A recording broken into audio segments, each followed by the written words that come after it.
And I don't think I'm a micromanager. Oh, here we go.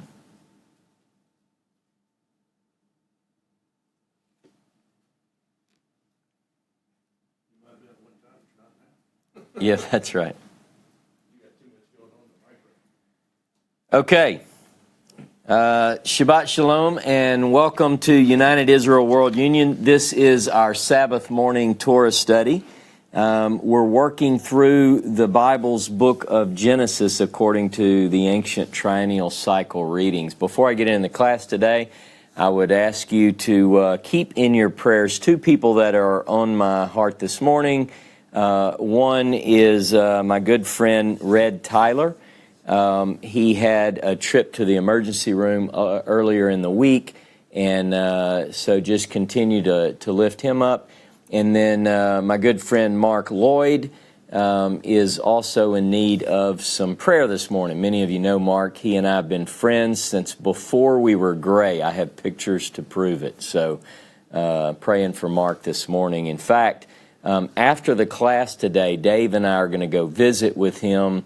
And so I'm going to let you know early that we're not going to have a dialogue, and I apologize for that up front, but this is unavoidable. So we're going to make a trip to see him, and so keep us in your prayer for that travel. And then finally, one other thing while you're just throwing prayers this way, Dave on the way this morning had a breakdown on a trailer he was pulling behind his truck.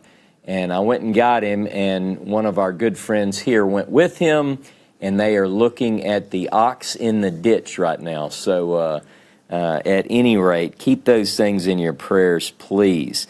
Last week I was out, as you know, and we had a funeral for another family friend, and that all went very well also, as good as can be expected for a time such as that. Today, though, we're picking up with this idea of Jacob's return. And in a way, in my previous two teachings, I focused on the return of Jacob. But in a way, today's teaching, today's Torah portion from the triennial portion of readings is the culmination, if you will, of a journey of, let's call him the Torah's prodigal patriarch.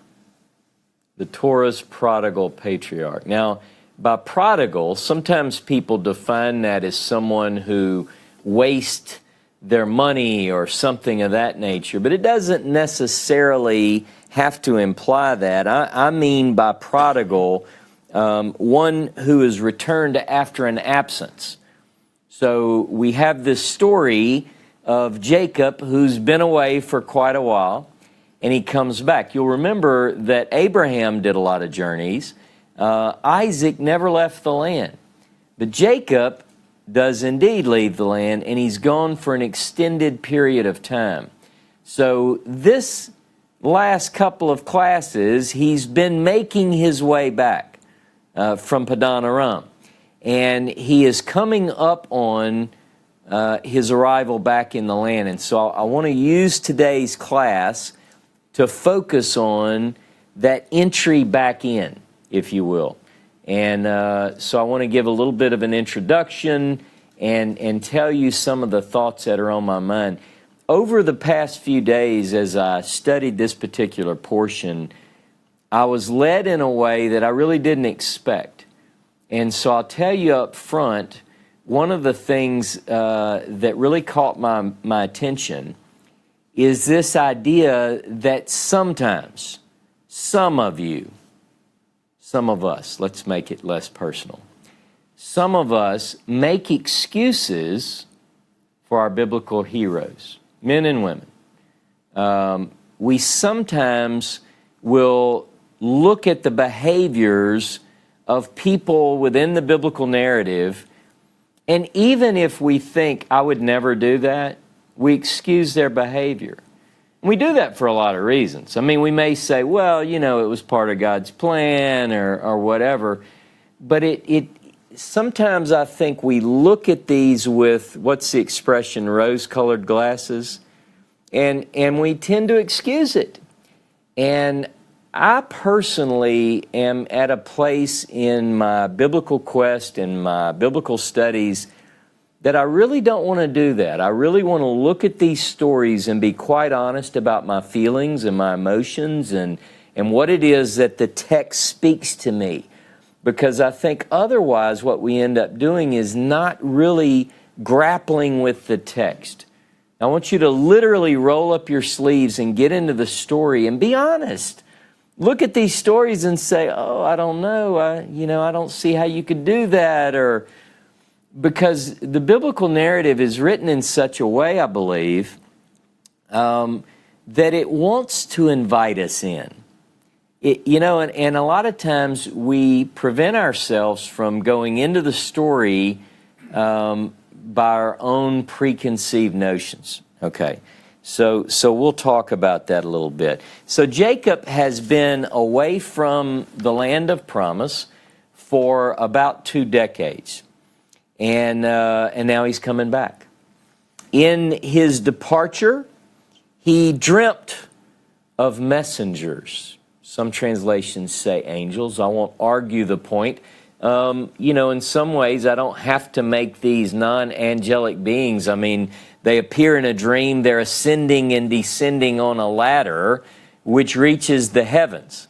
So it's a little bit more than, say, a messenger that, isn't angelic. I mean, it could very well be. In fact, at the top of this sulam, as it says in Hebrew, this ladder, it says Jehovah is at the top.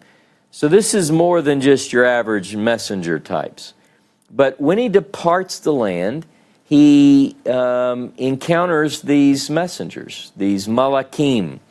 And upon his return, he also encounters malachim. In fact, in the story of his return in last week's narrative, once again we meet with this word. Now, the debate is, are they the same messengers? Are they different messengers? And we had some good discussion about that last week. People entertained that and talked about it. Jacob's exile is what I've referred to his time outside the land as. His exile was long. 20 years is a long time for a human, even in biblical patriarchal years. For us, it's even longer. They lived longer, but 20 years he's gone, so it's a long time. But here's the other thing. For Jacob, it was a time of learning and even transformation. His character is built through this time. We talked about some of the stories about Jacob's questionable methodology. And again, we probably made excuses for things. Well, his mom heard from God, and so it's okay to lie to your blind dad who's in bed if your mom heard from God. And, I'm sorry, it's not that I'm being sarcastic for any reason other than I feel impressed, let's just say, to make us think and look at these stories. But he's learned a lot. He left, when he left, he's this trickster.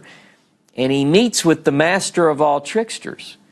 Turns out his uncle is the master. And so because of that, he sort of gets a dose of his own medicine, as we like to say.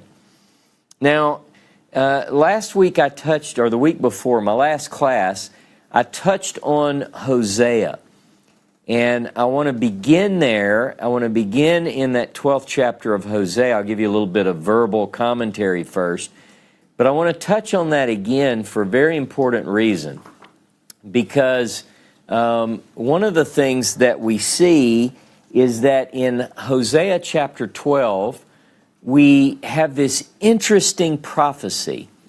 And in this interesting prophecy of Hosea, it includes certain aspects about the life of Jacob. And he weaves this narrative of Jacob's actual life, the historical Jacob, with a prophetic, almost a denouncing of the modern Israel at his time based on Jacob's life. He says that God has a controversy with Jacob. And then he begins to recount historical elements of Jacob. You know, he struggled in the womb. He wrestled with this angel. We're going to read it again just to kind of set the tone for today's class. But he alludes several times to the patriarch's life. So let's do this. Let's go to the book of Hosea, and I want to read to you just a few verses from chapter 12, because this sets the tone for what I want to do. So I want to go to Hosea chapter 12, beginning in verse 4. We're going to read 3 verses. It says, now by the way, just to give you the context, if you begin in verse 1 through verse 3, that kind of paves the way for what follows in this prophecy, where he talks about there's this controversy that God has with Jacob. And he talks about his unfaithfulness and so forth. Let's start in verse 3. Jehovah has a controversy with Judah and will punish Jacob according to his ways. According to his doings will he recompense him. Now, what does that sound like to you? Does it sound like Hosea is saying, Judah and Jacob are the loveliest people you'll ever meet? That they deserve nothing but praise? Or does it seem to suggest that trouble is coming for the actions and behaviors? Sounds more like the latter to me. Now, here we go. So then he immediately goes into this. It says, he took his brother by the heel in the womb, and by his strength he fought with God. He strove with an angel and prevailed. He wept. He made supplication to him. He would find him at Bethel, as we say in South Louisiana, and there he would speak with us. Now, I pointed this out last class, but it's been 2 weeks. You've probably forgotten it, so I have to do it again. Get this. What Hosea is saying at his time is that something that happened at Bethel, the story should speak with us. In other words, it could have said, and there he spoke with him. That's what really happened. Unless what's said in that story is actually speaking to those beyond his day. Get that, okay? Now, if you go down to verse 13, it says, and Jacob fled into the country of Aram, and Israel served for a wife, and for a wife he kept sheep. Now, what does that have to do with a modern day, actually it's ancient now, but in Hosea's time, he is referring back to events in Jacob's life that he's saying are applicable in his own. Well, here's what I'm doing to you today. I'm saying they are today as well. That the words which were spoken to Jacob all these many, many years ago were relevant in the time of Hosea. They're relevant now if we have eyes to see and ears to hear what the prophet is speaking. So there's something going on at Bethel. Here in the story in Genesis, more than history is being recorded is my premise. Now, it was at Bethel that Yaakov happened upon a place. It says that he's fleeing. He happens upon a place, and he decides to spend the night there because it's late. And he takes one of the stones of that place, and he puts it for a headrest. And he goes to sleep. And in his sleep, he has this dream, which I mentioned a moment ago. And he learned in this dream, it's a dream, that his descendants there were certain things about his descendants that he learned. Number one, his descendants would be numerous. They would be, as it said in the dream, as the dust of the earth. Now, how many kids does Jacob have at this point? None. He learns that his descendants will be spread abroad from the west to the east, to the north, and to the south. At the time, he didn't even have kids, but he gets this prophetic vision that occurs to him in his sleep. And here's something I want you to really, really get, because I think people miss this part. Even though they read it, they don't let it absorb into their brain. And that is that his descendants are to be a blessing to all the families of the earth. If you remove this part, if you don't focus on this part, and Israel, the descendants of Abraham, Isaac, and Jacob, and Israel is just focused on the fact that they are going to be blessed, if you skip the part about being a blessing to others at all costs, it's your one mission. Yeah, you're going to be blessed. Anybody that talks about you, curses you, they'll be cursed. Those that bless you will be blessed. Then it says this, and be a blessing. And in you and in your seed, all the families of the earth will be blessed. So what's the purpose of being blessed if we don't bless other people? It's kind of selfish.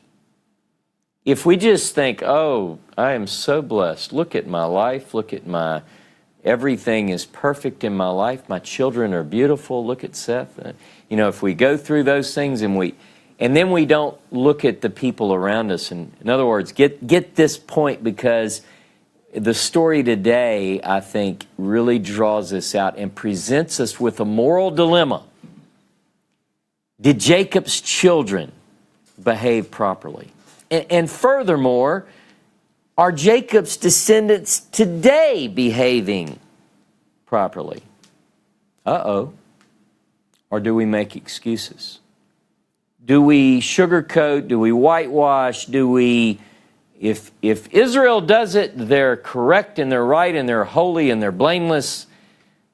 That's ridiculous. It's not biblical. It's not true. And the sooner we get that, the more biblical and true we are. Right? Does that make sense? Okay. So when he's told this thing about being a blessing to all the families of the earth, I want you to remember that the blessing, when he hears this piece of the blessing was told to his father before him and to his father before him. Well, guess what? It goes to you as well. If you're going to be blessed, and I pray that you are, be a blessing, and through you, let your life be a blessing to other people. Otherwise, what good is it? Furthermore, he's promised in that original dream back in Genesis 28, not only that he's preparing, God's preparing him in this dream because he's going to be going away. And he tells him, but I will be with you and I'll bring you back. Now that's comforting. A lot of times in the ancient world, people thought that the God, whatever God, was over a certain region, like the God of Mesopotamia, the God of Syria, the gods of Egypt, that they kind of controlled their little property, but they didn't cross the border. Israel's God does something different. If you don't behave here, he tells them in Leviticus that the land is mine. You're here sort of as a tenant.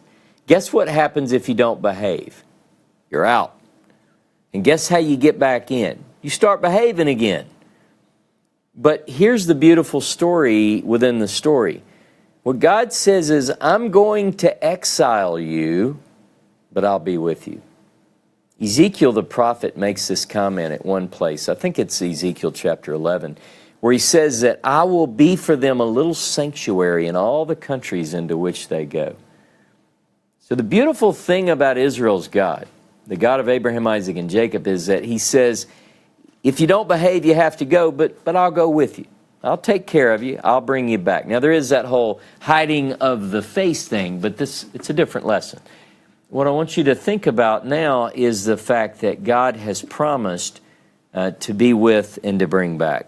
And Jacob wakes up and realizes that God is in this place. And he's so moved that he sets up this rock that he's used as a headrest, and he sets it up and he pours oil on it, making it, get this for all you trivia buffs, the first Messiah in the Bible.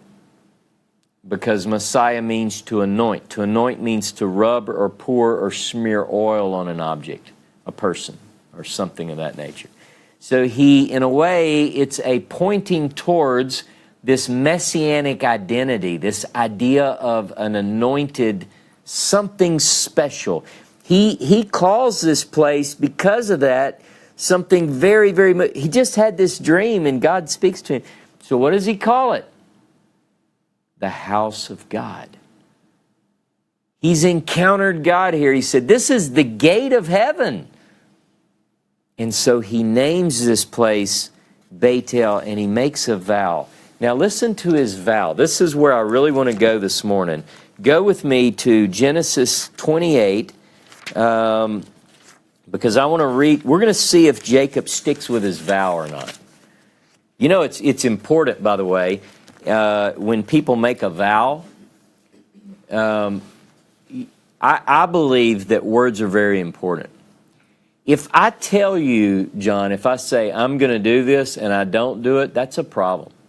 I think it's a big, big problem. I think our culture and our society, we sort of don't think about it like it's that big of a deal. Yeah, it's no big deal. You know, get over it. I said I would do that. I'm not going to do that anymore. You had an example of that this week.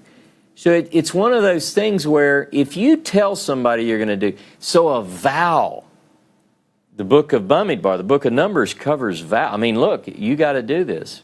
If it comes out of your mouth, be careful. Be careful what you say. If you commit to something, do it. Now, Genesis 28, I want you to look with me at verse 20. And Jacob vowed a vow. I love the way the Hebrew is very repetitive to stress something. He vowed a vow, like we would say, I made a vow. In Hebrew, it repeats it. How do you do a vow? How do you do a vow? You vow a vow.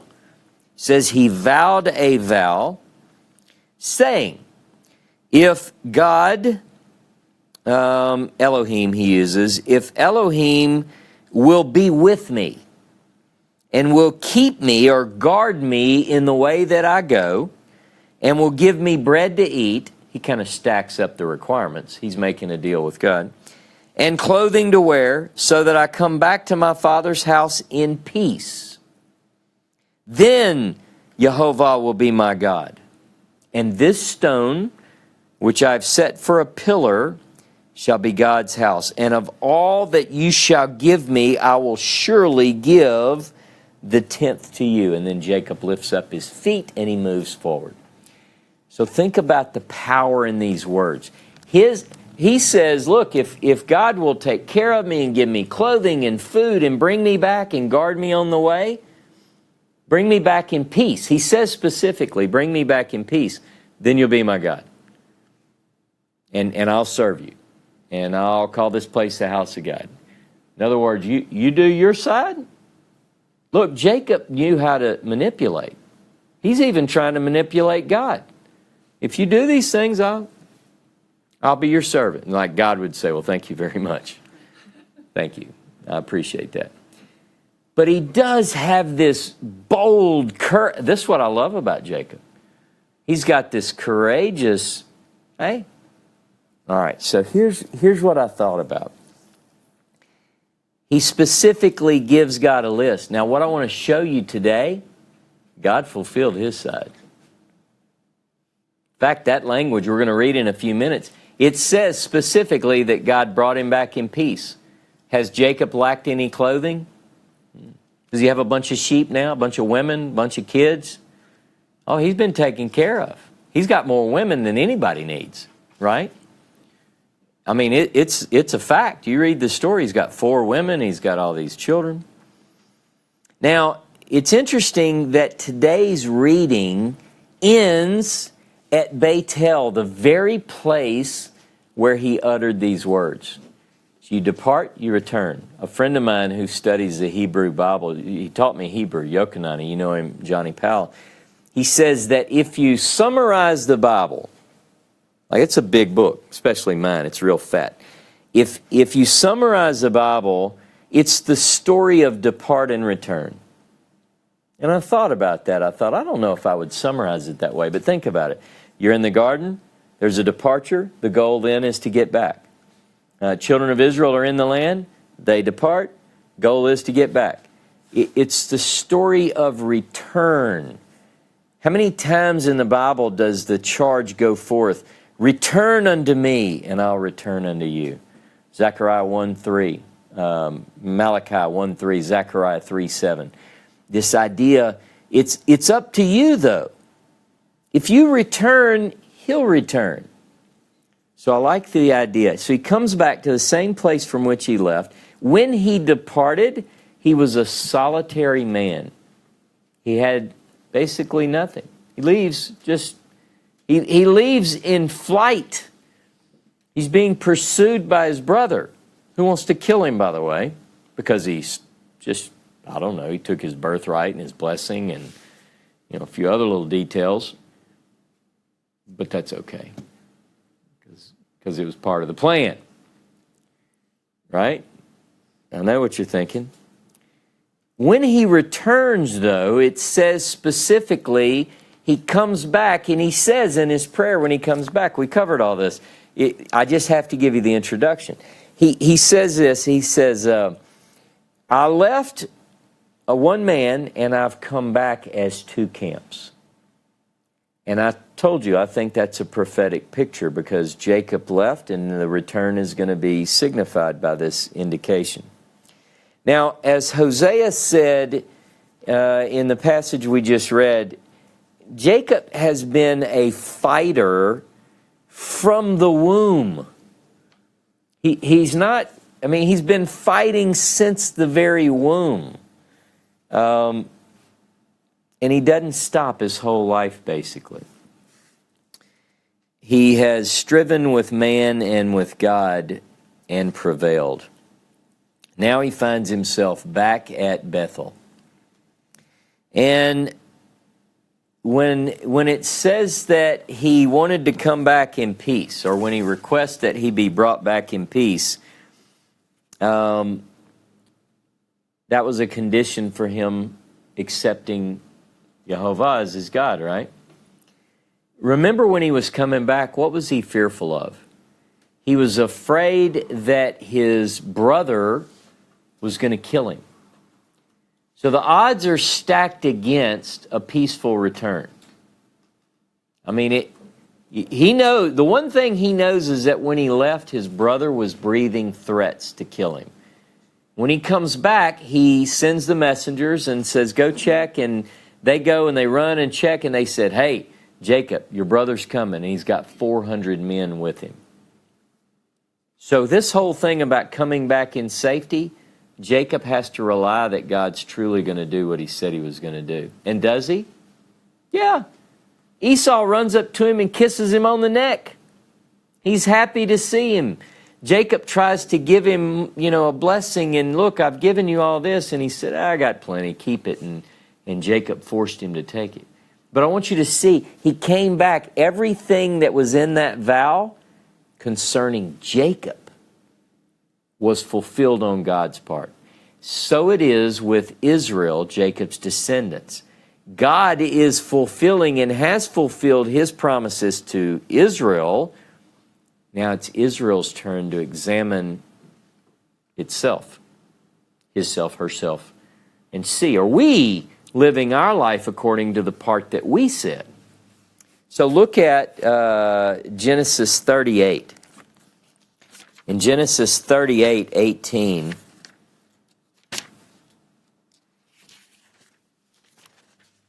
Let's see. I'm sorry, 33:18. About to say, we hadn't got that far. What am I doing? 33:18. By the way, this is the very first verse of the Torah reading today, and it begins at a white space in the ancient Hebrew. So this is a natural place to begin the story. And it says, and Jacob came to Shalem. You know what this word means? It means peace, right? And a city of Shechem, I'm reading this translation and then I'm going to talk about it, which is in the land of Canaan, when he came from Padan Aram and pitched his tent before the city. This translation and many translations take Shalem as a place. Like Shalem is, or Shalem, is a city, but this is talking about a city called Shechem already. So is this like a suburb of Shechem? Now there is a place called Shalem. Remember, Melchizedek is the king of Shalem. So you have to ask yourself, is that what it means? In Hebrew, it can mean, and I think it does here, Tabor translates it this way, that he came peaceably to a city. So he arrives in peace. Well, that makes sense to me. He told God, if you bring me back in peace, and it says, here's the story of the arrival back, and the writer of Scripture wants us to know, you did. He came back in peace. So I like that. I think it's more accurate to say that he returned peaceably. Now, I wanted to touch on one other thing before I get into the reading and then comment further, but Beitel occurs 7 times in Scripture attached to another word. The writers of Scripture often say, but it was called something else at first. Luz, L-U-Z, Luz. This place called Beitel. Now remember, Jacob goes to this place. It's a place before he names it Beitel. He names it Beitel because he has this encounter with God, and he anoints the pillar and he calls it the house of God. But that was a place called Luz at first. Now, what does Luz mean? This is something important. We're gonna talk about that, but let me show you first of all. Go back to Genesis 28:19, just to kind of lay the groundwork for this insight. Verse 19, Genesis 28, and he, meaning Jacob, called the name of that place Beitel. But the name of that city was called Luz at first. Now, if it just happened there, that'd be one thing. But what if I told you that of the 7 times that Luz is mentioned, 5 of those add a phrase, but it was called this at first. And of those 5, they're the only ones specifically talking about this place. So for some reason, every time this place is mentioned, it throws that in there. Now, let's look at another one. Genesis 35:6, because this is in our reading today. Actually, it's in next week's. 35:6. No, it's in this week. 35:6. Okay, so Yaakov came to Luz, which is in the land of Canaan, that is Beitel. See, it's like they always want you to know, Luz is Beitel, Beitel is Luz. Don't forget that. Why do they keep doing that? Let's see, that is Beitel, he and all the people that were with him, and he built there an altar and called the place El Beitel. So he's renaming this place again. God, house of God. All right? Why is he adding another reference to El in there? All right, just some things to make us think. And then one other, go with me to Genesis 48. Genesis 48, verse 3. Now, just to kind of give you the context, this is where Jacob, an elderly Jacob, is blessing Joseph's sons. And look at verse 2, actually. And one told Jacob and said, "Behold, your son Joseph comes to you." And Israel strengthened himself and sat upon his bed. And Jacob said to Joseph, "El Shaddai appeared to me at Luz in the land of Canaan, and blessed me and said to me, Behold, I will make you fruitful and multiply you, and I will make of you a multitude of people," and so forth and so on. This example, right, he's referring to the place only by the original name. So it's one of those exceptions, but you still know where he's talking about. Where did God appear to him? At Luz, at Beitel. This is just a thought that I have. In Hebrew, Luz means to turn aside, to depart. It's a turning point, a fork in the road. Now, I'm being metaphorical. I want to go allegorical on you for a minute. I always warn people when I do that. But it indicates a crook, a sharp turn, a departure. And so, in a way, figuratively, the word came to be associated with devious or crooked. And so think about it. I mean, even in our language, you could say, that's crooked. It just means it's not straight. Well, we carry that in our language into defining, say, the actions of somebody. That guy's a crook. What does that mean? He's a loser. He's a loser. What does that mean? It just means he's crooked. He's not straight. So in Hebrew, they do those things too. I mean, it's because it's an image. It's a picture that God wants us to see. Now, there's something else. So I started thinking about this. Jacob comes to this place, which was called Crooked or, something like that, and he calls it the house of God. And so then I thought, don't go there because it's kind of hard to see. What are you trying to say here? But then I started thinking, wait a minute. It can also mean almond, an almond tree, almond wood. Now, what does an almond look like? Is an almond branch crooked? Yeah. There are prophetic visions. Jeremiah has a vision. He said, "What do you see, Jeremiah?" And he said, "Behold, I see an almond branch." And God tells him, "You've seen well. And here's what I'm going to do." Remember that story? Now, guess what else? Guess where else the almond tree comes in? In the life of Jacob, you remember, he took some sticks from certain trees and he peeled them off. He peels them off, and one of those is the branch of the luz. Now, what I'm trying to suggest here, what I'm thinking about, that's in chapter 30, verse 37 of Genesis. If you look, it's one of the branches. There's poplar, there's almond. But I'm wondering if perhaps there's not a deeper meaning in the text. And I don't always do this. You know this. But in my mind, I'm inclined to think that there's some connection between the repetition of, but it was at Luz, and it was at Luz that God met me, and, on and on and on, and it becomes the house of God.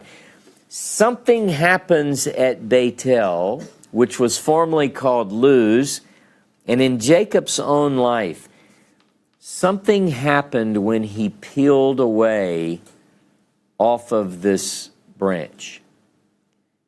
Could it be? And I admit, whenever you do this, sometimes you invite speculation. I thought about one must peel away the devious and crooked in order to reveal God's plan. in order to transition from one place to another, there has to be a peeling away. Just think about that. Jacob seems to have learned lessons along the way. He's no longer known as a supplanter, as Yaakov. His name was changed to Israel, this one who fights with God. Now, interestingly enough, though, Jacob is still called Jacob at times. Avram, once his name is changed to Abraham, we don't call him Avram anymore. He's Avraham. God says, your name will no longer be Avram, it's Abraham, and he's never called Avram again. Sarai is never called Sarai again. Her name is changed by God to Sarah. She's just Sarah. You don't call her Sarai anymore. Jacob, your name is no longer Jacob, it's going to be Israel.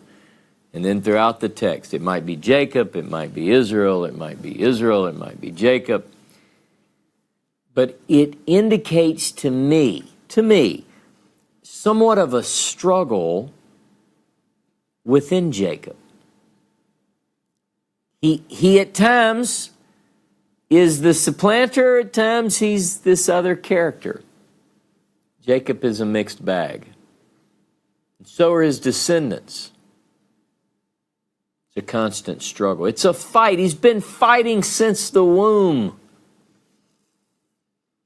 Now, thus far in our story, everything that God promises to the patriarch Jacob, to our prodigal patriarch, comes to pass. He takes care of him. God's with him. He appears to him in dreams when he's in Padan Aram. Tells him about the sticks and all these other things. He tells him there, go back to the place where we first met. And he brings him back, and he brings him back in peace. So God could say, he says, I'm not going to leave you until I do that which I promised. He's not finished with Jacob. This is where we, in a way, we pick up. So one of the things that I wanted to bring up, though, and I mentioned this at the beginning, we're going to read in just a moment, and then I'm going to comment a little bit on his descendants. The question becomes, what remains for Jacob, for this covenant partnership, is for his family to fall in line.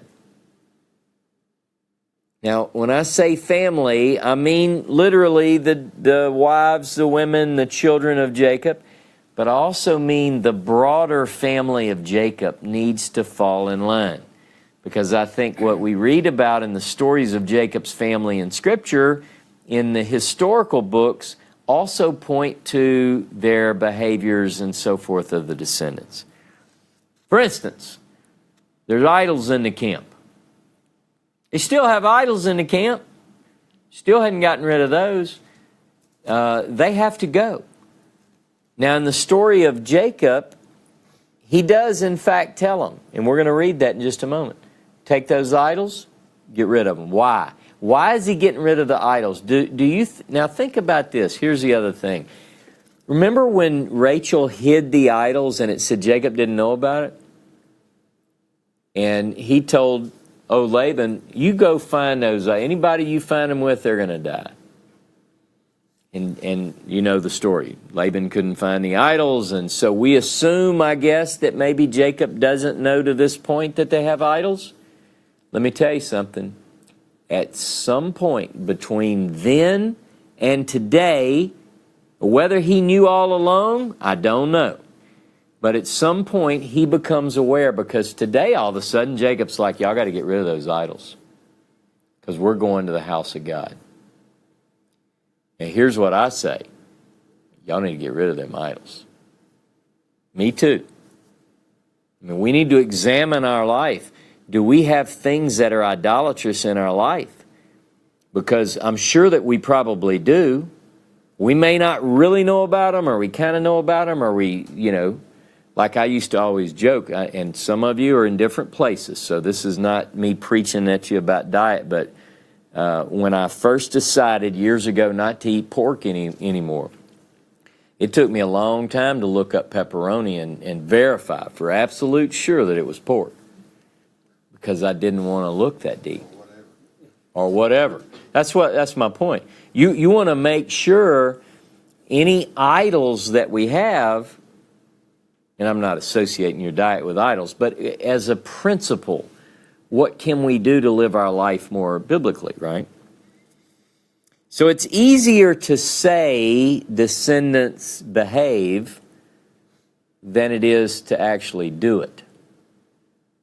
Like, have you ever had children who don't do exactly, the best thing? But now let's back it up. You were kids too. And how many of you walked on water? Or however you want to define. Idols in the camp. They have to come out before returning, and so Jacob has to do that. Now, if Jacob's descendants are to be a blessing around them, anciently, like in our story, or in our modern day, they have to act a certain way. Now, you be the judge. We're going to do this in just a moment. You be the judge. As I read the story, you tell me if Jacob's descendants are being a blessing to those around them. Don't make excuses for them. No, I'm not going to try to get you to think a certain way. I want you to, but listen to this. So we're going to begin. I'm reading from the Transparent English Bible. Very literal, so we're in Genesis 34. We're going to begin in verse 18. So my translation is going to be much more literal than yours if you don't have that translation, but that's okay. But listen closely. Now, I always say Psalm 119:18 in Hebrew, open my eyes, and I will look for wonderful things from your Torah. So let's do that. And Jacob came peacefully to the city of Shechem, that is in the land of Canaan, and is going from Padan Aram, and he set camp before the face of the city. And he acquired the portion of the field where he had stretched out there his tent from the hands of the sons of Hamor, father of Shechem, for 100 kesita, a portion of money. And he positioned there a slaughter place, an altar, and called to it El Elohe Israel. And Dinah, the daughter of Leah, whom she brought forth to Jacob, went out to see the daughters of the land. And Shechem, son of Hamor the Hivite, a chieftain of the land, saw her and took her and lay down with her, and he brought her low. And his life breath joined with Dinah, daughter of Jacob, and he loved the woman, and he spoke to the heart of the young woman. And Shechem said toward Hamor his father, saying, Take for me this girl for a woman. And Jacob heard that he had defiled Dinah his daughter, and his sons were with his acquired livestock in the field. And Jacob kept silent until their coming. And Hamor, father of Shechem, went out toward Jacob to speak with him. And the sons of Jacob came from the field at their hearing, and the men were caused sorrow. And it burned them exceedingly, because he had done folly against Israel to lie down with a daughter of Jacob, and thus is not done. Now, this reading is a little bit long, but bear with me. A couple of chapters. And Hamor spoke with him, saying, Shechem, my son, his life breath is drawn to your daughter. Give her, please, to him for a woman, and cause to make in-laws with us. Your daughters you give to us, and our daughters you take for yourselves, and sit with us, for the land is before your face. Sit and trade in it, and be taken hold in it.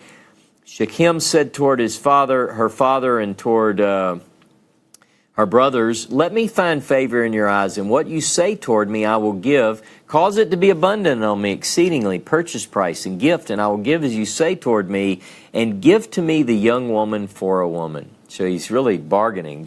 I'll give you whatever it is. Just let me have her. Verse 13, the sons of Jacob answered Shechem and Hamor his father with cunning. You might, if you were underlining, you might underline key words that should scream at you. With cunning, you tell you another word to say. They lied. I mean, you can excuse it, but. With cunning, and they spoke that he defiled Dinah their sister, and they said toward them, we are not able to do this thing, to give our sister to a man to whom is a foreskin, for it's a disgrace to us. Only in this will we be agreed to you, if you become as we, every male to you being trimmed back. It's literal for circumcised.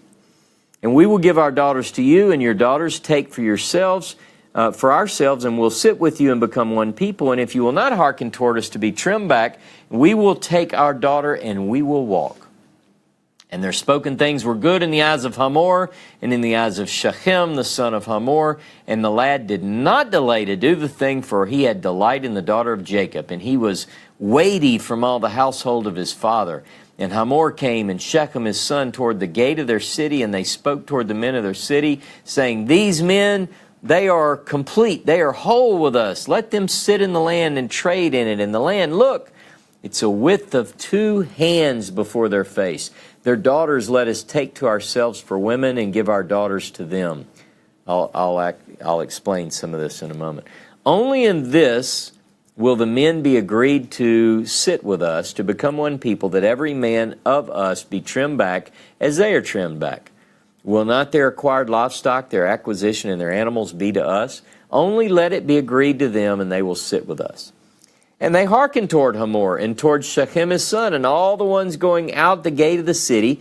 Every male was trimmed back, circumcised, and all the ones going out of the gate of his city.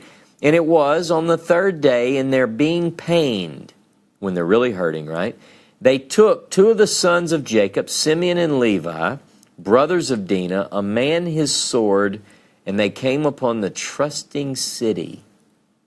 I would underline that. And they killed every male.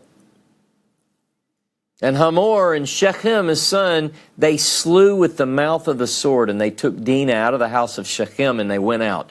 And the sons of Jacob came upon those pierced, and they plundered the city. And they made unclean that had made unclean their sister, their flock, their herd, their donkeys, and that which was in the city, and that which was in the field they took. And all their force and all their toddlers and their women they took captive, and they plundered and all that was in the house. And Jacob said toward Simeon and Levi, you have stirred up me to cause me to stink with those sitters of the land among the Canaanites and among the Perizzites. I am men of account, and they will gather upon me and strike me, and I'll be destroyed, I and my house. And they said, as one fornicating, he makes our sister. I realize this is literal, so stick with me. Genesis 35:1. And Elohim said to Jacob, rise up, go toward Beit-el, and sit there, and make there a slaughter place to the El, who was seen toward you in the fleeing from the face of Esau your brother. And Jacob said toward his household and to all who were with him, turn aside the Elohim of the foreigner that are in your midst. Sounds like he knows about something going on. And cleanse yourself, and change your outer garments, and let us arise and go up to Beit-el, and I will make there a slaughter place to the El, who answered me in the day of my distress, and has been with me in the way that I have walked. And they gave toward Jacob all the Elohim of the foreigner that were in their hand, and the rings that were in their ears, and Jacob hid them under the terebinth that was by Shechem. And as they pulled up stakes, the terror of Elohim was on all the cities that were around them, and they did not pursue the sons of Jacob. Almost finished. And Jacob came to Luz, that is, in the land of Canaan, that is Beit-el, he and all the people who were with him. And he built there a slaughter place and called to the place El Beit-el, because there the Elohim were revealed to him in his fleeing from the face of his brother. And Deborah, the one causing to suck of Rebekah, died, and she was buried below Beit-el under the terebinth, and he called its name Alon Bakut. Now, I love literal. And I recognize as I read this that it's so literal, it feels choppy. Most translations don't want you to feel the feel of the original text. The reason I read it is because I want you to. I want certain things to strike you, and then I'll talk about them. I want to focus my comments towards religious people. You. Me. Us. Even though a lot of people say, I don't like the term religious. I'm not religious. I have a relationship with God. You know, I've said that myself. But I want to talk to us collectively about the way we view Scripture and maybe make us think a little bit about some of these texts. Us. We make excuses for biblical characters. Or maybe we don't excuse it all the time, but we can read over something, and if it makes us go, ooh, we might say, oh, I can't think like that. That's the Bible. Give you a few examples. Noah gets drunk, passes out naked in his tent. And the story gets worse from there. That when we read that, we ought to go, oh my God. Now, here's what we do. We say, well, you know, back then they didn't know how powerful grape was, and, you know, it said he planted a vineyard, and maybe he didn't get, you know, it got away from him. You know, you're sipping a little bit, man, this is good, man, this is real good. Man, this is good. You know, I don't know. But, I mean, it got bad. So, but we excuse it. Now, here's what we know about Noah. Noah, it says, Noah, Ish Zadik, Tamim, Badorotav. Noah was a righteous man in his generation. Now, we have to think about that. I mean, did he lose all his righteousness? Or can we talk about it and we say, look, here is someone who was called righteous in his generation. Because through him, all the earth was saved. So I'm not making fun, I'm not taking his character, but I want you to understand that even the most righteous people make mistakes. And listen, get this, they do bad things. I mean, it's not, we don't have to make our biblical heroes perfect. We don't have to excuse their actions. If you came to me and said, can I get drunk and naked? Is that okay? I mean, it's in the Bible, a righteous man did it. I'm going to have to tell you no. I'm going to say I wouldn't advise it. I mean, I'm just telling you. Other people wouldn't say this stuff, right? All right, Abraham. Abraham's the father of all the faithful. Surely Abraham didn't sin. And don't you say he did, Ross. Because that's sacred. When I said I got more hate mail when I read Joshua 24 about how the children of Israel, it says basically that Abraham and they lived over across the river, and there they served other gods. And I said, look, I don't have this image in my mind of Abraham being a perfect monotheist who bashed his father's idols like some storybooks tell you, because I have a verse that says they were idolaters. And it makes the story better for me. He wasn't this holy guy with a halo on. He left idolatry and became a follower of the true God. But don't you talk about him. Let me tell you this. I don't, for what it's worth, I don't think I can agree with saying that your wife is your sister. It's just me. I mean, it's a lie. He said, this is my sister. Twice. Or sending a woman away, your wives, Genesis 25. If his women other than Sarah had children, it says he sent them both away. I mean, get it, I'm just saying we have to read these stories and be honest. Reuben went up on his father's bed. Not a good thing. one of the children of Israel. But we don't have to justify, and I don't think most people do, but you get my point. In other words, what I'm saying is these people were people. They lived, they breathed, they made mistakes. And the caution is, when we read these stories of bad things, we don't have to say, but that's okay.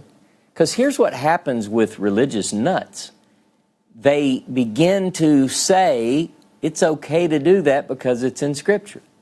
That's what's wrong with the world. I mean, really, it really is what's wrong with the world. Judah. Uh-oh. Don't talk about Judah. Judah, get this, goes with one of his buddies and sees a prostitute, by the way, gets her pregnant, right? Turns out it's his former daughter-in-law. This is not a pleasant story, but it's a story in the Bible. Now, here's what people do. They go through that real quick and they go, yeah, well, back then it was... No. It's like people telling me, well, back then you couldn't eat certain foods because they couldn't get it hot enough. Fire's always been hot. Ever since fire was hot, right? So don't make excuses. Bad is bad. It's not relative. It doesn't really change with time. Rachel. Don't talk about Rachel. She had idols. She stole her dad's idols. So there's a couple of things going on there. Theft and idolatry. Bad enough to be an idolater, but you're going to steal somebody else's idols? Aaron. Uh-oh. Don't talk about Aaron. See, Aaron is the first high priest of Israel. Don't talk about Aaron. But Aaron, he makes, Moses is gone. He's been gone for a little while. He goes up to the mount. Moses is up there praying and fasting, and people are like, hey, where is Moses at? You seen Moses? We don't even know what happened to him. And they get together and they decide, I tell you what, y'all give me your earrings and jewelry, and we're going to make an idol. Hey, that sounds like a good idea. And they do. And they all make this idol, and Moses is coming back down, and God tells him, look, wait, you got something waiting on you down there. Your people that you brought out. He doesn't even claim them anymore. I mean, read it. That's what it says. Your people that you brought. So he's going down. He gets down, and he sees this frolicking in the camp. And guess what Aaron tells him? You ain't going to believe this, Moses. I know you're mad. I saw you just break the 10 commandments that God gave you. But listen. Just between me and you, we threw into the fire the gold, and out popped this calf. Swear to God. No, I'm not joking. That's what it says. Now, here's what happens. But see, we can't have the high priest commit a sin. So people start making stories. They make stories up. They lie to defend bad actions. And guess who does it? Religious teachers do this. Rabbis, sages, the brilliant minds of Torah. They make up stories. Let me tell you, it says in Deuteronomy chapter 9, verse 20, God was so mad at Aaron that he almost killed him. The only thing that kept God from striking Aaron down for this little deal was Moses interceding for him. Now, if you want to make excuses for Aaron and say that didn't happen, now listen to this. Let me tell you how bad the stories get. And I am through having a lot of patience with these stories. At first I was like, there's some cute stories. No, these are bad. Here's an example. You so want to take attention off of Aaron, because you can't have the high priest making an idol, that people say that it wasn't the children of Israel didn't do this. This is a story they tell. It was actually the mixed multitude. What the hell? What are you talking about? That, let me tell you who that says that is. Excuse me. I got excited. But here's the deal. They're saying that this people that did that wasn't Israelite. They say that it was a mixed multitude just to... wasn't us. But that's a lie. Now, there was a mixed multitude with them. I'm not saying that they weren't part of this. I'm not saying that at all. It's the group. In fact, if I'm not mistaken, go check me. I mean, I read this a good bit. Seems like it says in the children of Israel, right?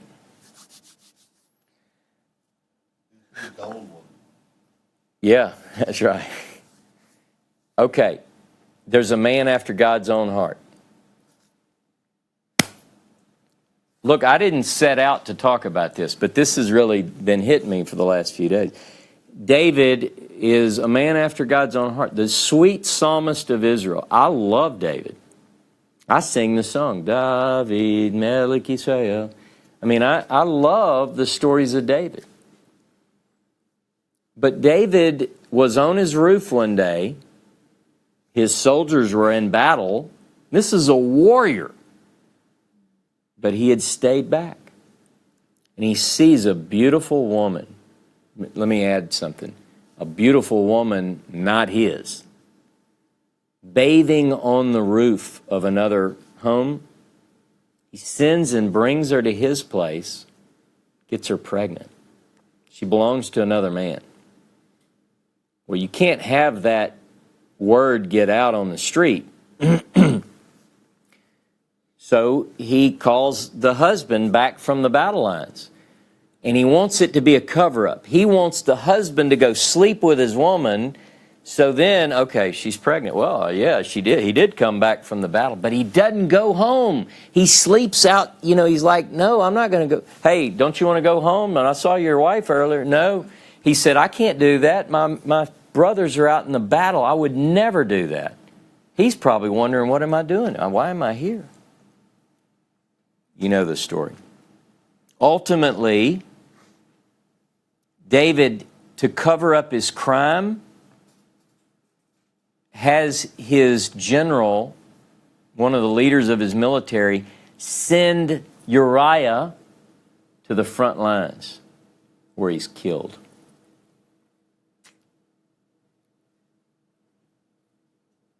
Now, guess who doesn't whitewash that story? The prophet. See, you have to call it like it is. When we see bad action, if we can't judge biblical text, how are we going to judge anything? If we can't look at a story and go, that's bad, that's good. If we can't do that, I mean, that's the simplest thing. And remember, making excuses for bad action is what causes religious nuts to blow people up. That's a problem in the world. The question is, do we seek to make the people in the Bible perfect? Do we make excuses for their behaviors? Does Israel / Judah, collectively, separately, do they always behave properly? I mean, no. Let me help you. No. No, they don't. No, I mean, you can read, if you read a paragraph in the prophets, pick one, you're going to find problems. Maybe a page. I don't think you can go very far. You can't go far without seeing. And these are God's people. Listen, these are the people that are blessed and that should be, this may not be correct, Grant, should be being blessings to other people. They should be blessing other people. And they're full of bad. The Bible doesn't excuse the actions of people like this. Rahab was a harlot, not an innkeeper. I know there are people who say, well, technically the word can... No. I'm sorry. I mean, I'm not saying that an innkeeper can't be a harlot. But don't try to make it sweet. Read it. The Bible is beautiful. Let me tell you, I can't tell you how many hours of my life I've invested in this book. I love the stories. But I'm honest with the stories. You don't need to tack on, and we call it embellishment. You know what embellish is? It's not really lying necessarily, but it's telling a story and you add some flair to it.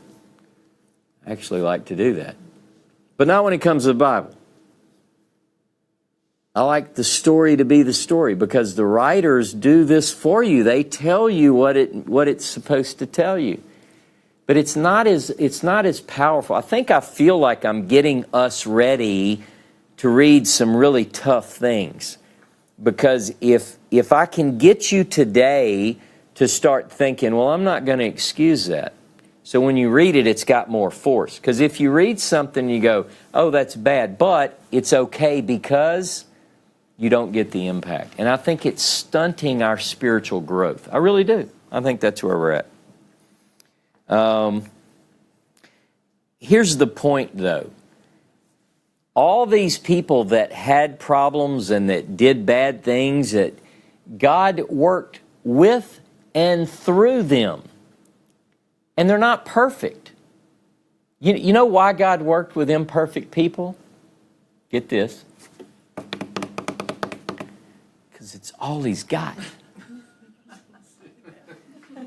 Right? I mean, it really is. And if we think that it's otherwise, we're deceiving ourselves. So don't, and here's the other thing it does. When you read these stories, if you excuse her and you put people on a pedestal, a biblical character or a person in your own life, they're going to let you down. Can I be honest with you? They're going to let you down. I have enough self-critique. Like when I look at my own life and I go, oh, I probably need to work on this and this.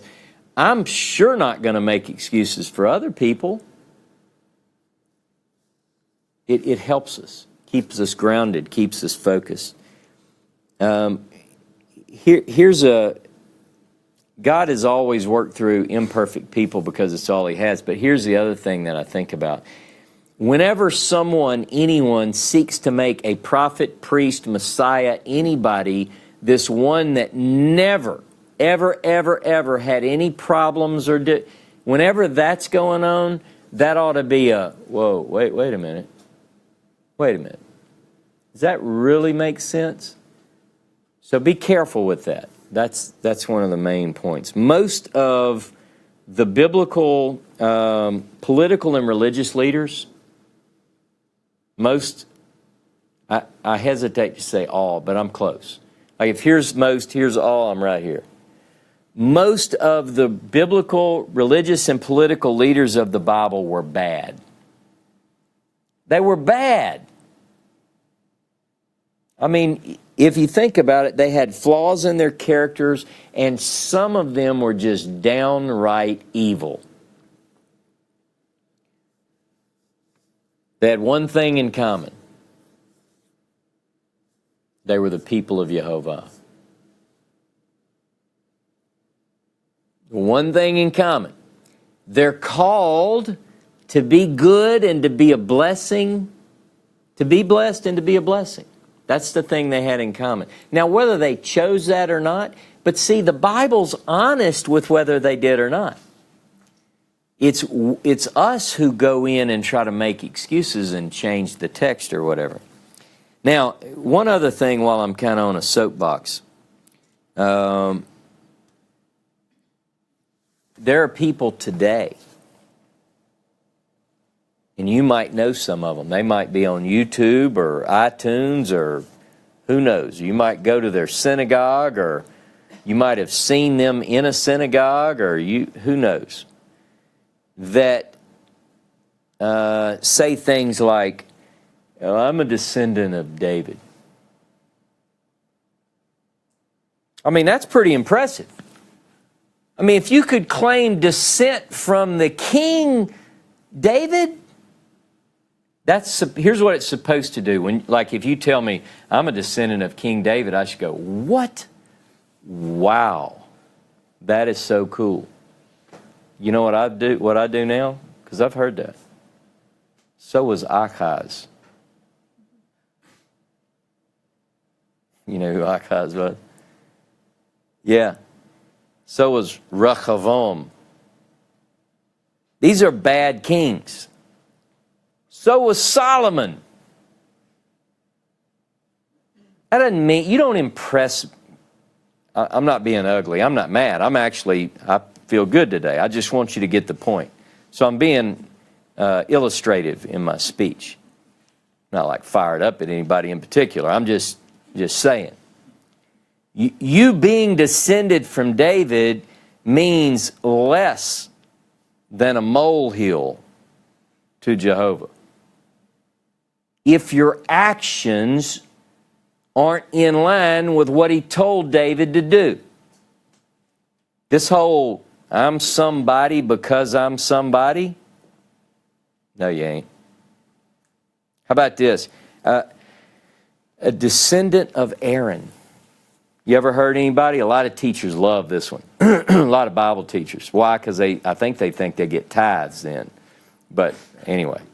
But what they'll do is they'll say, so-and-so, the right reverend or the right teacher, the so-and-so leader of the Hebrew roots movement of the whatever, Seventh Day, whatever, is a descendant of Aaron. Whoop-de-doo. I mean, really. So was Nadav and Abihu, and fire came out of the tabernacle and burnt them to a crisp. Descended from Aaron doesn't mean anything if your actions don't do what it is that they're supposed to do. Hophni and Pinchas, the sons of Eli, they were descendants. So what? It's not enough to have the right pedigree or the right names in your family tree. It really isn't. That does not put anybody in a place that makes them free of criticism. Biblical prophets they're not scared. Remember when, like, Amos walks in and they tell him, don't come here with all that prophecy stuff. And he said, look here. I was just taking care of sycamore trees. I didn't ask for this job. And what's he criticize? Let's look at Jeremiah. Jeremiah, this is Jehovah.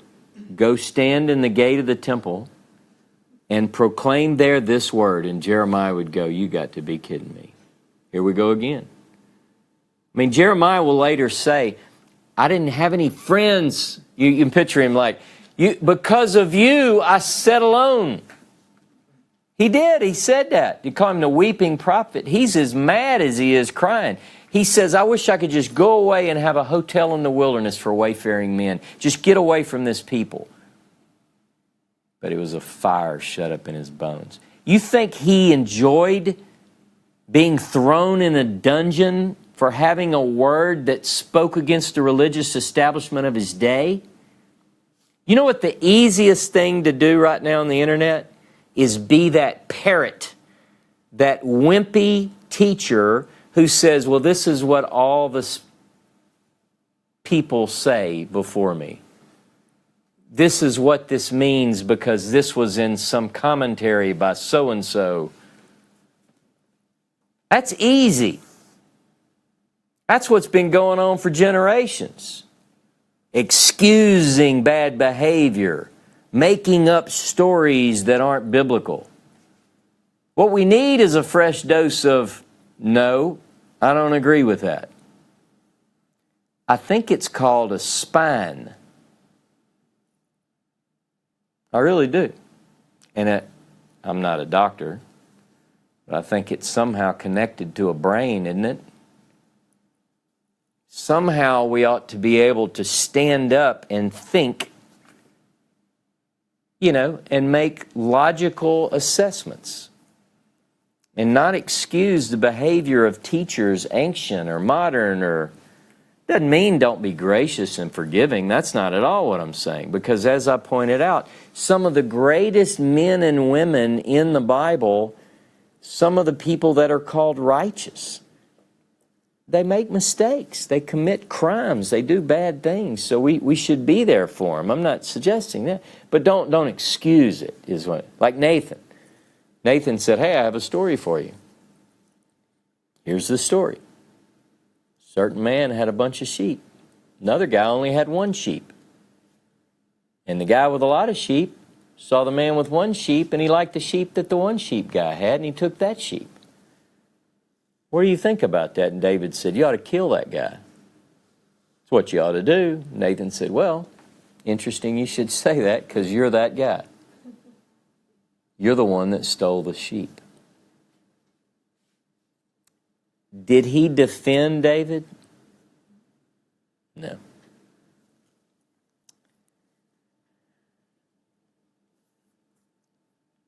There's a tendency for us to lift up.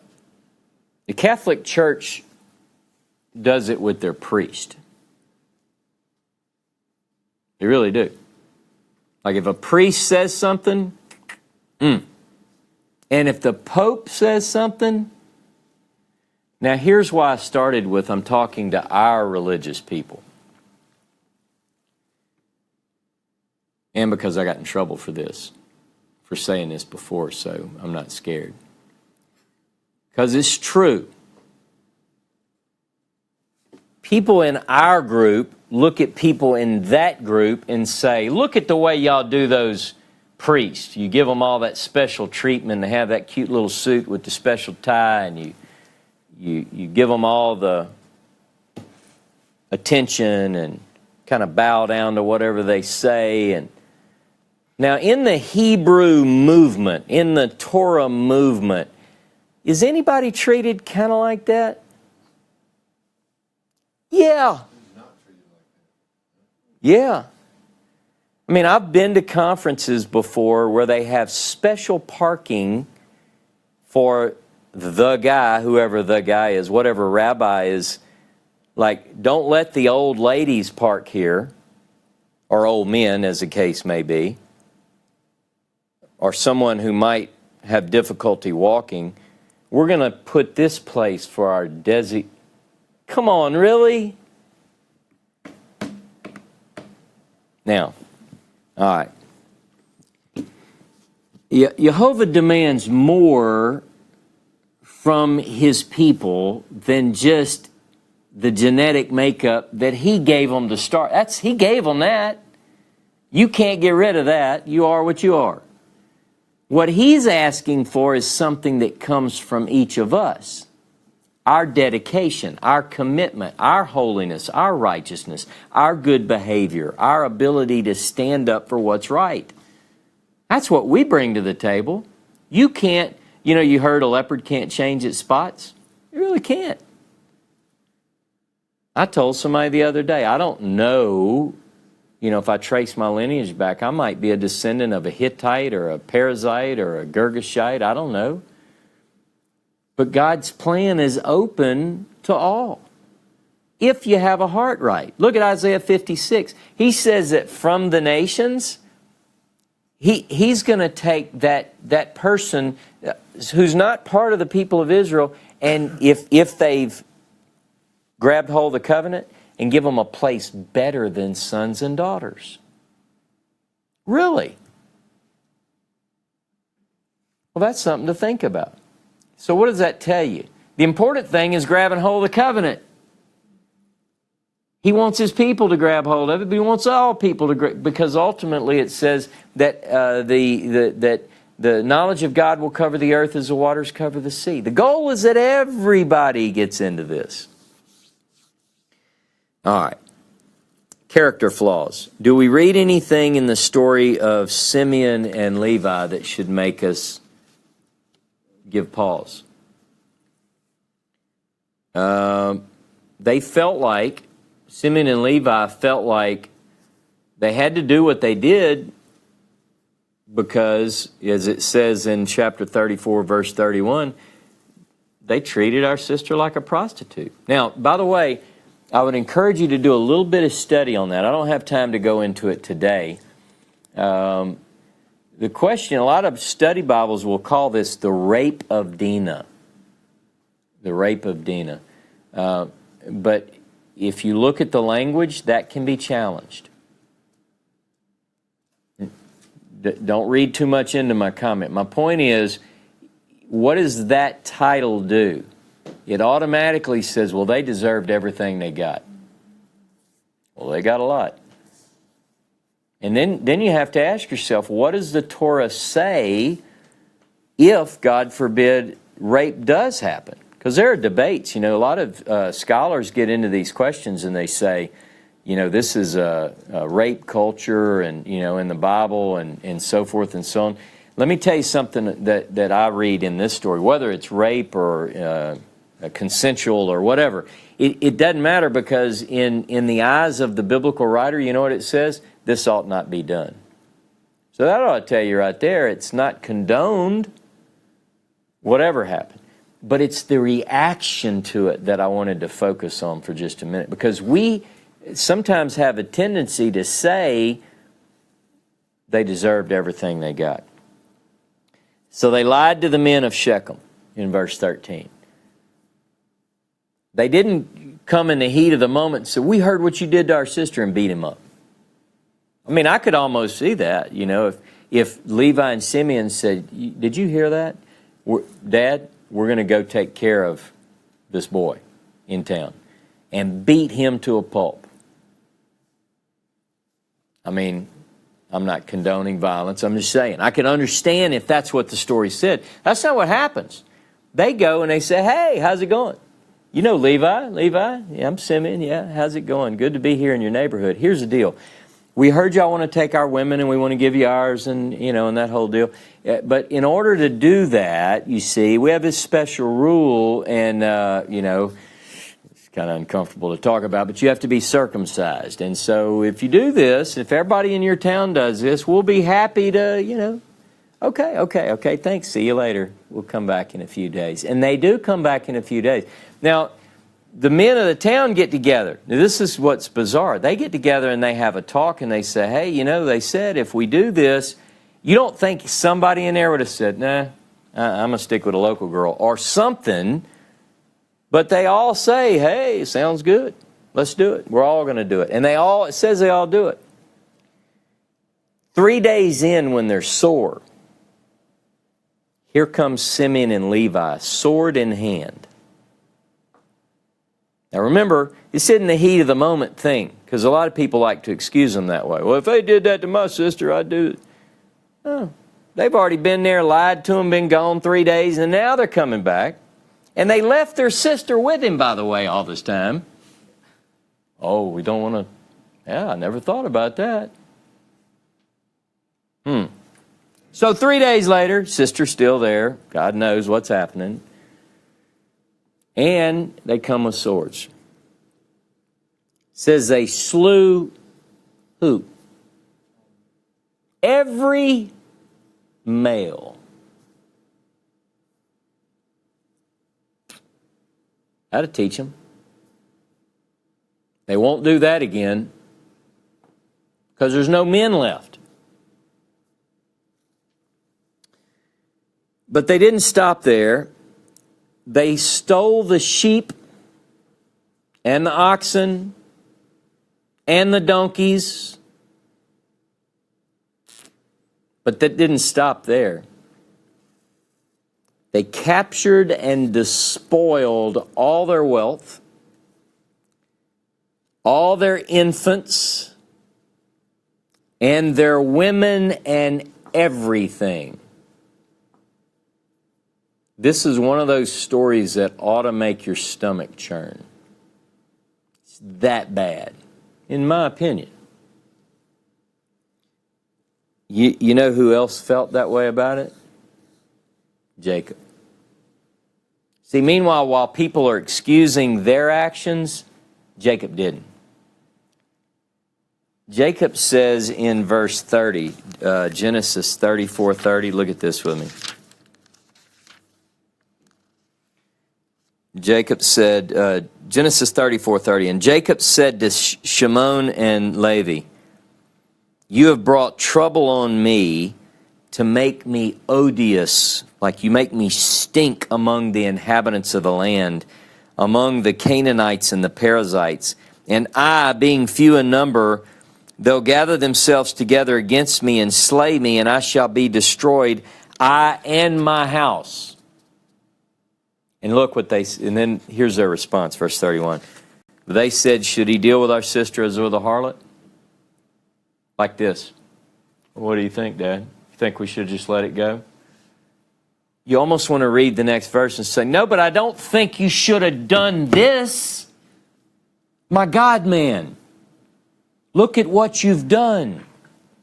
You destroyed an entire city. Later we'll look at this too. It's like they hamstrung the animals, just cruel.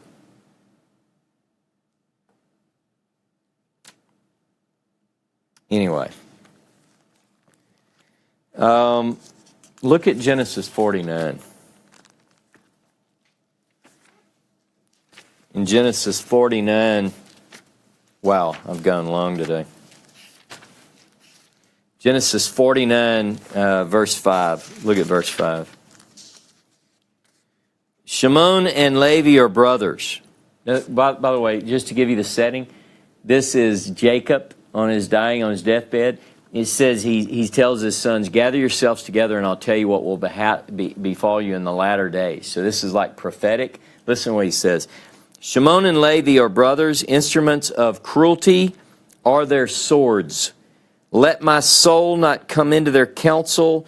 To their assembly let my honor not be united. For in their anger they slew a man, and in their self-will they lamed an ox. I will divide them in Yaakov and scatter them in Israel.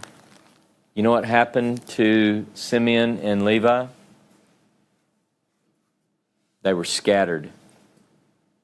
Who's the one who uses the knife all the time? Let me think about this. You think about that. Should we make excuses for bad behavior or seek to modify our behavior based on the stories that we read? In other words, don't make excuses. When you read bad, you call it bad, and you say, we can't do that. There's a Talmudic saying that I like. I really like this one, and it says, God is exacting to a hair's breadth with those closest around him.